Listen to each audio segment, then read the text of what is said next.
September 23, 2024.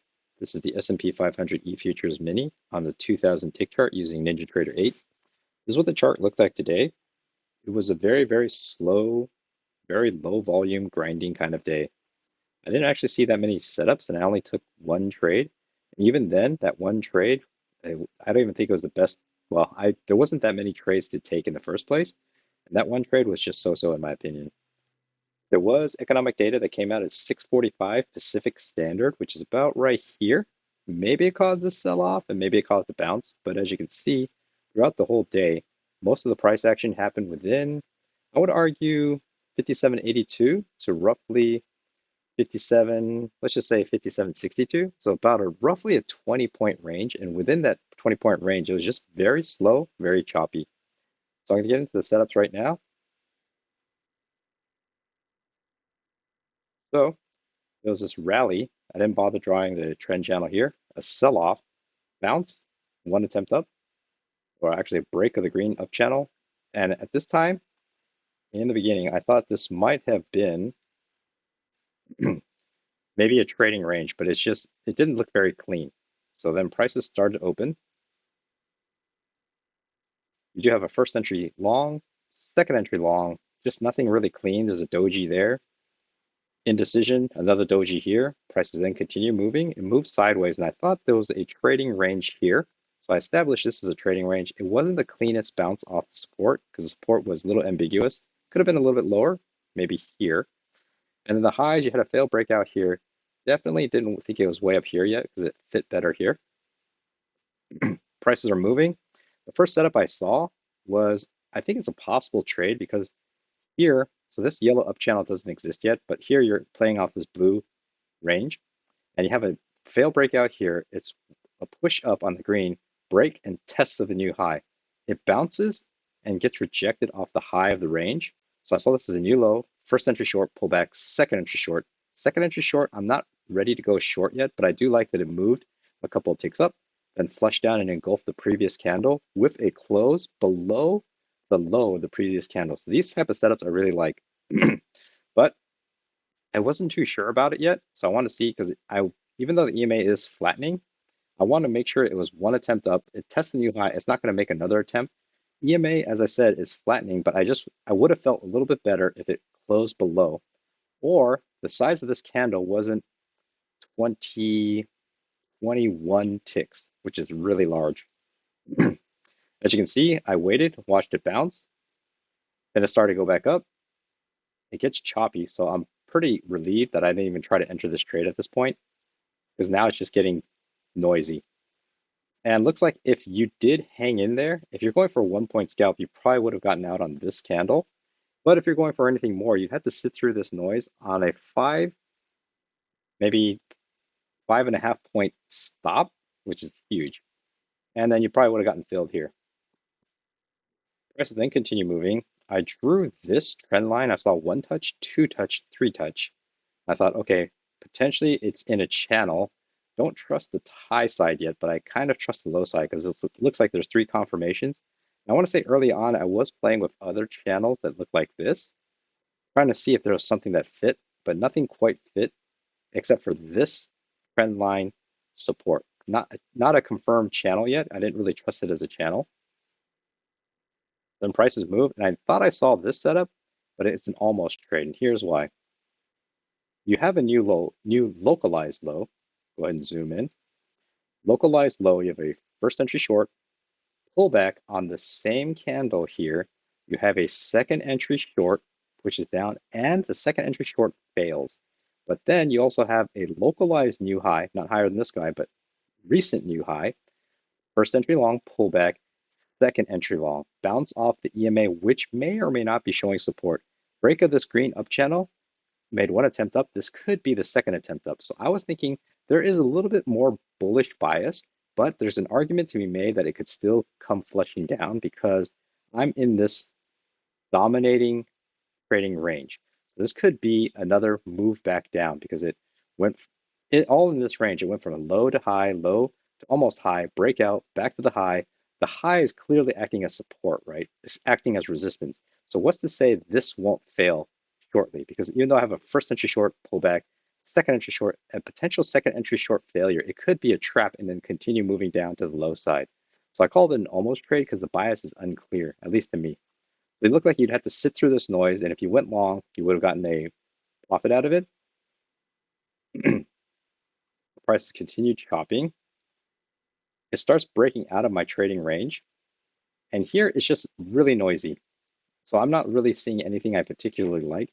Moves down on this orange down channel and it bounces off this confirm now trend line going up. And it's kind of confirming the channel as an actual channel because I had one touch, two touch, and I dragged it back and I thought, okay, there's actually a third touch. So maybe it's actually floating in this yellow up channel. It's a very gradual up channel though, but I trust the support a little bit more than I trust the resistance up here. So I'm looking for more reasons to go long, plus it's going with trend. The prices move up. I don't see any particularly nice setup. Technically, you have a new low here. You have a first entry short right here, then a second entry short. But I can see it as one big leg, break of the green up channel. So it's like first entry short, potential second entry short.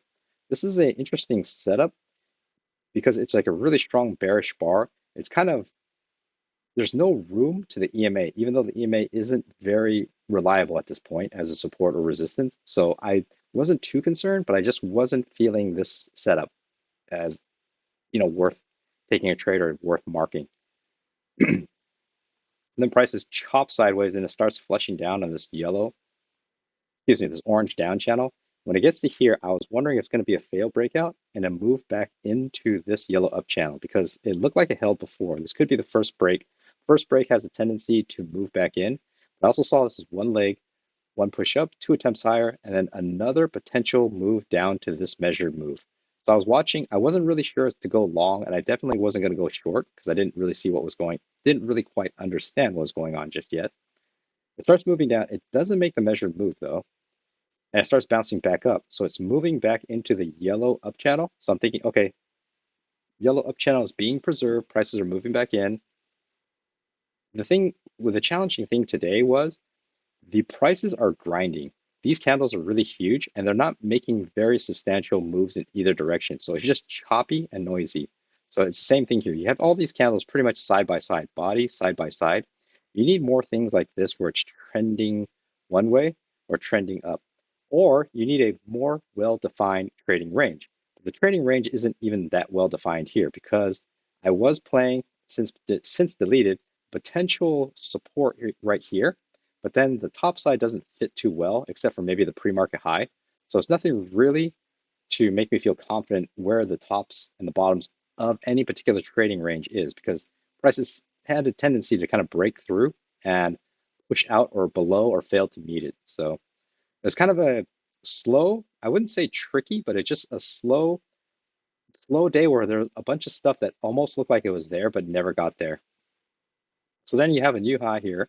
It's a first entry long, and then it pushes down. But I also saw this as a new low here, first entry short, pullback, second entry short. The second entry short I saw was an almost trade. I like that the EMA is rejecting prices here, but it's hard to trust this EMA because if you look to the left, the EMA is just cutting through all this price action. Price action is not respecting it at all.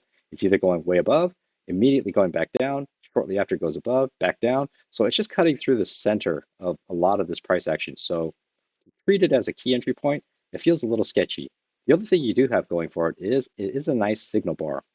This orange down channel, I had a trend line drawn here at one time or earlier, but it's hard to trust it because this is only like a second touch confirmation. Hard to really trust because I was playing with the idea that potentially there was a kind of like another channel here, break, sideways consolidation, potential bounce. And here's why. Potential bounce in the bullish direction. This yellow up channel has been respected pretty well. It's a break, it's moving back in. This is getting crushed by maybe a resistance here and support here. So I was thinking there could be a first entry long pullback. It could bounce up. This support could hold, and I could have another move back up, another attempt back up. But the signal bar, second entry short coming up, it's just ambiguous. So a little bit more like leave it alone type of setup. And of course it flushes down. So here, if you did take that hunch, you would have gotten a reward or gotten a profit off of it. But to be honest, in real time, I saw it. I couldn't quite tell. It didn't feel safe going one way or the other. Prices then dropped down. This actually sets up my first and only trade actually. So it pushes down on this orange down channel. It looked like it touched pretty well here. Now, whether there was a breakout here or not, here there's no breakout. And I saw this as a one push up, break out of this orange down channel. This orange down channel, whether you had it here or you already had a break here, because it only touched 2 times here, you had to overshoot here. I thought there was still going to be a test of the low. So I saw this as a new low, first entry short, pullback. Here creates the second entry short. So here I hadn't dropped my order in yet. I was watching this green candle close. And I was wondering, okay, the EMA is starting to show support. This orange down channel, whether you had it drawn like I did or you try to make sure there was no overshoot, it still wants to test the lows. The green up channel has broke, tested once, pulled back on this red candle, and made a second attempt up. I also saw a potential triple test. It's a little bit too high right there. I saw it as a potential triple test. 1 attempt, 2 attempt, 3 attempt. And here, after this one closed, I wasn't ready to drop an order yet. So I watched it open right here. It was having problems pushing through this EMA. And when the candle was getting close to closing, not super close to closing, but it was looking like it was pushing down. When it broke below this green candle, technically this is your signal bar right here for the second entry short. When it broke below this green candle, then I thought, okay, I'm going to enter the trade one tick below this original signal bar. This is 57.70.50, and I entered at 57.70.25, so one tick below this guy. Not this guy, but this guy, just to get a little less reduction in risk. And that paid off because, as you can see, I got my profit target, and I actually didn't go for a runner today. I just took the entire position off because the price action is just really slow. It didn't feel like there was a lot of opportunity to really get something to run. So I thought, okay, well, why even manage and risk it? It's okay. Today, this just doesn't, it looks like it's very tight trading. Just take the whole position off. So that's what I did. And as you can see, it flushed down, took me out, and then closed up high. And I thought I kind of dodged a bullet. And then, of course, this signal bar like shows you like, oh yeah, total flush down, you would have been safe. And if I did go for a runner, most likely when I got my profit target here, if I didn't drag my runner down to here, entry -1 to make sure I get at least no loss, I would have gotten taken out. But if I kept it and I waited for this one, so I would have dragged it from here all the way down to one tick below here, it's pretty much where the majority of the contracts are taken off anyways, because then this flushes up and one of these definitely would have stopped out my runner. So it wouldn't really have mattered unless I kept my runner way up here. And I don't see any point to do that because why give back any of the potential profit? So in that case, the runner, it was good that I didn't even try to, take a runner because I likely would have not gotten the profit, or it would have just taken me out where the majority of the other contracts would have been taken out. But then prices just kind of move sideways and it gets really, really slow. There's a lot of noise, not that great price action. It's like a new low here, first entry short, pull back. Technically I have a second entry short, but it's above the EMA. Nothing I really particularly like.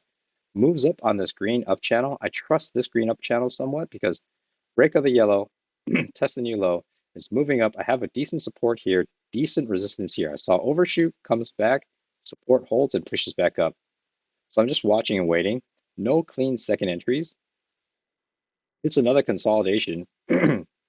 You do have second entries in here, but I just don't like the candle bodies are just side by side with big wicks at the end, all the way into the close. And even the last 10 minutes was really uneventful. I want to show something about how slow it was. This is the total price action for the day. And I like to draw a rectangle starting at 10 o'clock Pacific Standard. And then right here, this is 3 hours of trading of regular hours. So this is 3 hours. And from here, this is 3.5 hours. There's not much going on. Most of the setups would have been in here. And then as you can see, push into the close, not much happening. So it's a rather slow day. Pretty grateful that I actually got one trade out of it. And even then the trade was, I think, so-so, not the best, not the worst, but certainly there wasn't any, as far as I can tell, really clean, give me no-brainer setups today. So hopefully that was helpful.